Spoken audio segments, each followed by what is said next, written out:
మిత్రులకి వందనాలు. మరి ఎట్టకేలకు మనకు ఇవాళ సుప్రీంకోర్టు గౌరవ సుప్రీంకోర్టు మనకు Telangana public service commission group 1 మీద ఉన్నటువంటి కేసులను ఒక 2 ఎస్ఎల్పి స్పెషల్ పిటిషన్స్ను డిస్మిస్ చేయడం జరిగింది. మన గతంలో తెలుసు, మనకి ఇక్కడ సింగిల్ జడ్జి కానీ తర్వాత డివిజన్ బెంచ్లో అంటే రిట్ పిటిషన్ అండ్ రిట్ అప్పీల్లో ఇక్కడ మల్టిపుల్ రీజన్స్ మీద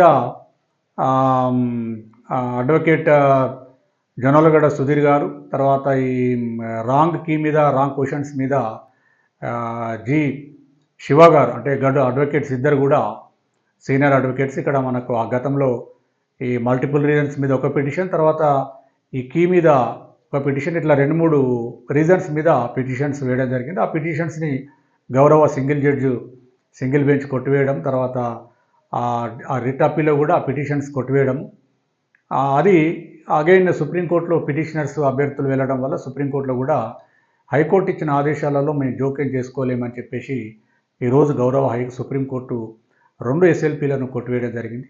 అంటే ఇలా గ్రూప్ 1 నియామకాలకు సంబంధించి ఇప్పటికే ప్రిలిమ్స్ అయిపోయింది, తర్వాత మెయిన్స్ కూడా అయిపోయింది. ఇప్పుడు ప్రశ్న అంటే జవాబు పత్రాలను మూల్యాంకనంలో ఎవాల్యుయేషన్ చేసే దాంట్ లోపల ప్రాసెస్లో ఉంది. దాదాపు ఇప్పుడు మీడియాలో ఉన్నటువంటి సమాచారం ప్రకారం గ్రూప్ 1 ఫైనల్ రిజల్టు ఫిబ్రవరి లేదా మార్చిలో మొత్తం ఎంపిక ప్రక్రియ పూర్తి చేయాలని ప్రభుత్వం నిర్ణయించినట్లు లేదా పబ్లిక్ సర్వీస్ కమిషన్ నిర్ణయించినట్లుగా మనం వార్తలు చూస్తాం. ప్రధానంగా మన గతంలో ఇప్పుడు మెయిన్గా గ్రూప్ 1 మీద ఉన్నటువంటి ఇంకా దాదాపుగా అన్ని కేసులు పోయినట్లే కేవలము జిఓఎంఎస్ నంబర్ 29, తర్వాత ఎస్టీ రిజర్వేషన్ సంబంధించి 2 ప్రధాన కేసులు మాత్రమే పెండింగ్లో ఉన్నాయి హైకోర్టులో, గౌరవ తెలంగాణ హైకోర్టు లోపల. మరి వాటి మీద భవిష్యత్తులో కోర్టులో తీర్పులు ఏ విధంగా ఉంటాయో చూద్దాం. మరి ఇక్కడ మనము ఈ రాంగ్ క్వశ్చన్స్ కానీ రాంగ్ కీ మీద ఎప్పుడైనా అసలు లీగల్ ప్రొసీజర్ ఎలా ఉంటుందంటే, మనకు ఏదైనా ఎగ్జామ్ ఒక ఏజెన్సీ పబ్లిక్ సర్వీస్ కమిషన్ కానీ లేదా ఏదో అదర్ రిక్రూట్మెంట్ ఏజెన్సీ నోటిఫికేషన్ ఇచ్చినప్పుడు, నోటిఫికేషన్ ఇచ్చిన తర్వాత ఎగ్జామ్ కండక్ట్ చేస్తారు. ఎగ్జామ్ అయిన తర్వాత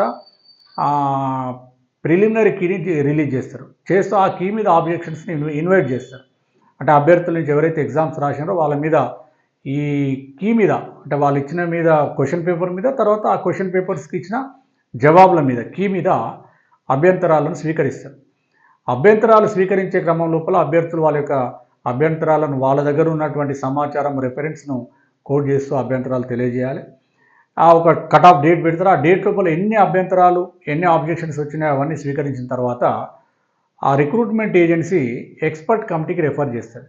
అంటే ప్రొఫెసర్స్, డిఫరెంట్ 3-4 ప్రొఫెసర్స్ని పెట్టి ఎక్స్పర్ట్ కమిటీకి రిఫర్ చేసి ఆ ఎక్స్పర్ట్ కమిటీ ఇచ్చినటువంటి ఫైనల్ రిపోర్ట్ ఆధారంగా ఫైనల్ కీని రిలీజ్ చేస్తారు.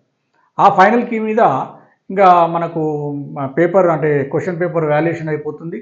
తర్వాత ర్యాంక్స్ కానీ మరి మార్క్స్ కానీ డిసైడ్ చేసి రిక్రూట్మెంట్ ప్రాసెస్ ముందుకెళ్తా ఉంది. అంటే అది లీగల్ ప్రొసీజర్. అది మనకు కీ మీద అభ్యంతరాలు ఉన్నట్లయితే ఫస్ట్ కీ మీద అభ్యంతరాలు ఉన్నాయి పెట్టేసిండ్రు, దాని మీద పబ్లిక్ సర్వీస్ కమిషన్ ఒక ఎక్స్పర్ట్ కమిటీకి పంపించింది. ఎక్స్పర్ట్ కమిటీ ఇచ్చిన నివేదిక ఆధారంగా ఫైనల్ కీని డిజైన్ చేసి రిజల్ట్స్కు రిక్రూట్మెంట్ ముందుకు వెళ్తుంది.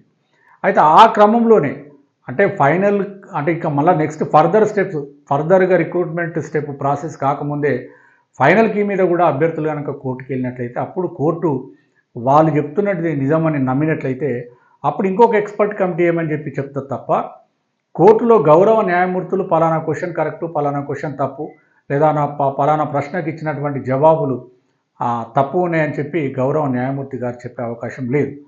ఫస్ట్ ఎక్స్పర్ట్ కమిటీకి రెఫర్ చేస్తారు. దాని ఆధారంగానే ఫైనల్ కీ ఉంటుంది. దాని ఆధారంగా ఫైనల్ రిజల్ట్ ఉంటుంది.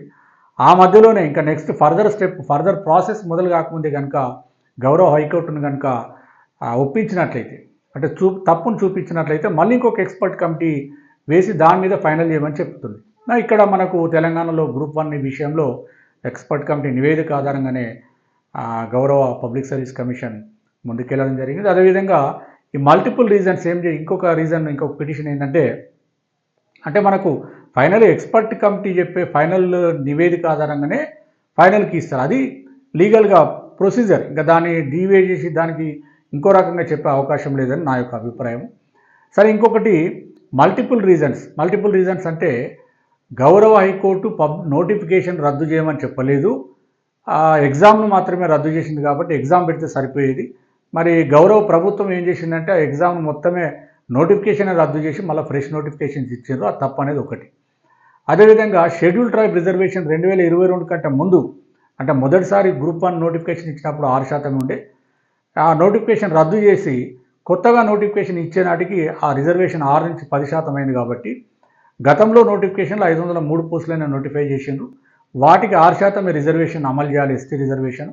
మరి పెంచిన 60 పోస్టులకు మాత్రమే 10% రిజర్వేషన్ అమలు చేయాలని చెప్పేసి అదొక రీజన్ పెట్టి ఇట్లా కొన్ని మల్టిపుల్ రీజన్స్తో ఒక పిటిషన్, ఇట్లా ఒక 3-4 పిటిషన్ మీద కామన్గా హైకోర్టు ఆ పిటిషన్ తోసిపుస్తూ ఆ పిటిషన్ కొట్టివేస్తూ తీర్పులు చెప్పడం జరిగింది. ఏదేమైనా పబ్లిక్ సర్వీస్ కమిషన్ దాదాపుగా మెయిన్స్ ఎగ్జామ్ కూడా పూర్తి చేయడం జరిగింది. ఇదే అంశం సుప్రీంకోర్టులో వచ్చినప్పుడు సుప్రీంకోర్టు చాలా క్లియర్గా చెప్పింది ఏంటంటే ఈ హైకోర్టు ఇచ్చినటువంటి తీర్పుల మీద మేము జోక్యం చేసుకోమని చెప్పి చాలా కరాఖండిగా ఈరోజే ఆ ఎస్ఎల్పీలను డిస్మిస్ చేయడం జరిగింది. అంటే కొంత ఈ గ్రూప్ 1 నియామకాలు కొంత అడ్డు దొరికినట్టే మనం భావించాలి. ఇంకా గ్రూప్ 1 సంబంధించి నాకున్నటువంటి సమాచారం, నాకు తెలిసినటువంటి విషయం ఏంటంటే ఒక జీవో 29 కేసు పెండింగ్ ఉంది హైకోర్టులో.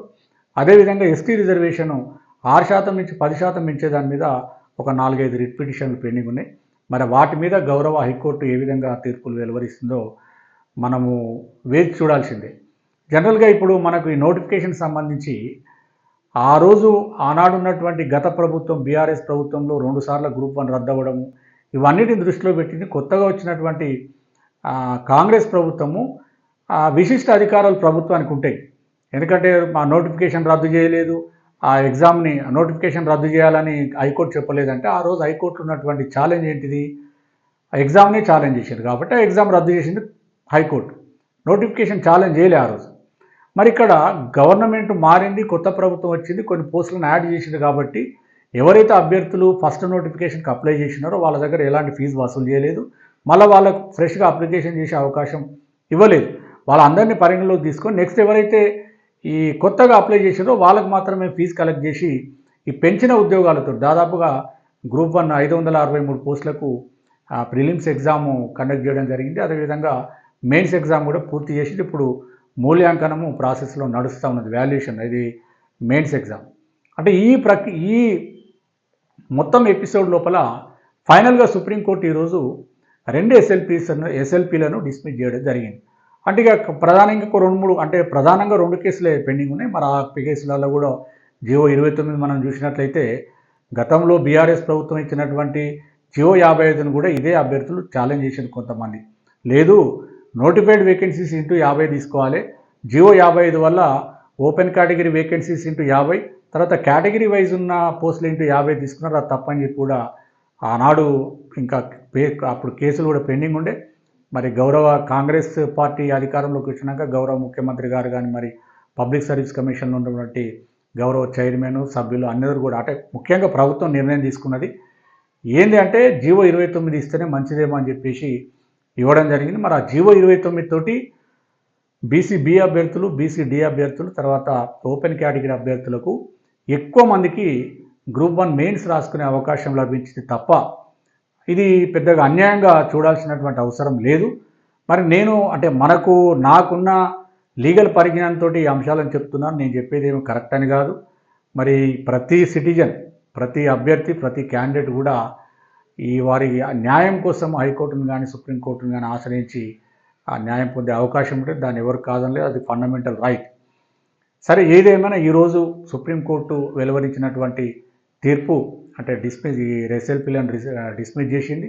అంటే హైకోర్టు ఇచ్చిన తీర్పులలో మేము జోక్యం చేసుకోలేమని చెప్పడం జరిగింది. మరి నెక్స్ట్ ఆ జీవో 29 అంశం మీద ఏంటంటే ఇక చాలా అంటే జీవో 29 తోటి దాదాపు ఇంకా ఎక్కువ మందికి అంటే 1:50 కాకుండా బీసీబీ కానీ బీసీడీ కానీ లేకపోతే బీసీఏలో కొంతమందికి అవకాశం వస్తే రావచ్చు, ఇంకా ఎస్సీ/ఎస్టీలో కూడా కొంతమందికి అవకాశం వస్తే రావచ్చు. అంత ఎక్కువ మందికి అంటే ఎక్కడ కూడా కేటగిరీ వైజ్గా 50% కంటే తక్కువ లేదు. కాబట్టి అది కూడా న్యాయస్థానాలలో మరి ఏ విధంగా నిలుస్తుందో, ఏ విధంగా తీర్పు వస్తుందో మనం చెప్పలేము. ఇంకా ఎస్టీ రిజర్వేషన్ అనేది వాళ్ళకి ఎస్టీ జనాభా ప్రాతిపదికనగా రిజర్వేషన్ పెంచాల్సిందే. మరి ఇప్పుడు పిటిషనర్స్ ఏంటంటే 50% సీలింగ్ అనేది సుప్రీంకోర్టు గతంలో ఇచ్చిన తీర్పులలో చెప్పింది. ఆ సీలింగ్ దాటి పెంచారని చెప్పి చెప్పడం జరిగింది. మరి దాని మీద హైకోర్టు ఏ విధంగా నిర్ణయం తీసుకుంటో చెప్పలేము. ఒకవేళ ఎస్టీ రిజర్వేషన్ ఇంకా 10% తప్పు 6% పెట్టాలంటే ఇమీడియట్గా ఇప్పుడు ఈ జరగబోయే రిక్రూట్మెంట్లు అన్నిట్లలో కూడా ఇంక్లూడింగ్ గ్రూప్ 1లో కూడా 6% రిజర్వేషన్లు అమలు చేసే అవకాశాలు పరిస్థితులు ఉన్నాయి. ఒకవేళ గ్రూప్ 1 నియామకాలు పూర్తయ్యేనాటికి కానీ గ్రూప్ 2 కానీ లేకపోతే గ్రూప్ 3 కానీ నియామకాలు పూర్తి అయ్యేంత వరకు కూడా ఇది కేసులు తేలకపోతే 10% రిజర్వేషన్లు అంటే నోటిఫికేషన్లు ఏ విధంగా అయితే ఇచ్చిందో అదే పద్ధతిలో ఎస్టీ రిజర్వేషన్ 10% అమలయ్యే అవకాశాలు ఉన్నాయనేది మనం గమనించాలి. ఇట్లా చాలా లీగల్ అంశాల మీద నేను గతంలోనే చెప్పిన దాదాపుగా గ్రూప్ 1 నోటిఫికేషన్ను గ్రూప్ 1 ప్రిలిమ్స్ అది మెయిన్స్ ఎగ్జాము ఆగే అవకాశాలు లేవు.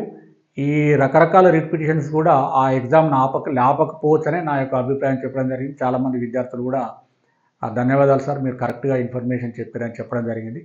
ముఖ్యంగా అభ్యర్థులు కానీ ఉద్యోగులు విద్యార్థులు గమనించాల్సినటువంటి విషయం ఏంటంటే ఒకే అంశం మీద రకరకాల జడ్జిమెంట్స్ ఉంటాయి. సరే, ఎవరైనా జస్టిస్ న్యాయం కోసము పోరాడడంలో తప్పు లేదు.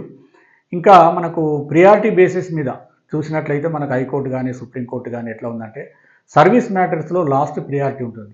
అది మనం గమనించి మనం వేసే రిపిటిషన్ లోపల 100% న్యాయం ఉంది, గెలవగలం అనే అంశాల మీదనే వెళితే మంచిదనేది నా యొక్క అభిప్రాయం. ఏదేమైనా ఇంకొకసారి నేను చెప్పేది ఏంటంటే నేనే న్యాయమూర్తిని కాదు, లేకపోతే గవర్నమెంట్ అఫీషియల్ కాదు, ఇంకేది కాదు. నేను చెప్పేది నిజమని కూడా అభ్యర్థులు నమ్మాల్సినటువంటి అవసరం లేదు. నా యొక్క అభిప్రాయాలను మాత్రమే చెప్పే ప్రయత్నం చేస్తాను. మరి నా యొక్క వీడియోలను ఈ మధ్య విద్యార్థులు, నిరుద్యోగులు, ఉద్యోగులు చాలామంది కూడా వేల సంఖ్యలో చూస్తున్నారు, కానీ నా యొక్క ఛానల్ సబ్స్క్రైబ్ చేయడం లేదు. దయచేసి ఎవరైతే ఛానల్ సబ్స్క్రైబ్ చేయలేదో తప్పకుండా సబ్స్క్రైబ్ చేయండి. నా యొక్క వీడియోలు నచ్చినట్లయితే అన్ని గ్రూపులలో షేర్ చేసి సపోర్ట్ చేయాలని తెలియజేస్తూ ముగిస్తున్నాను. Thank you.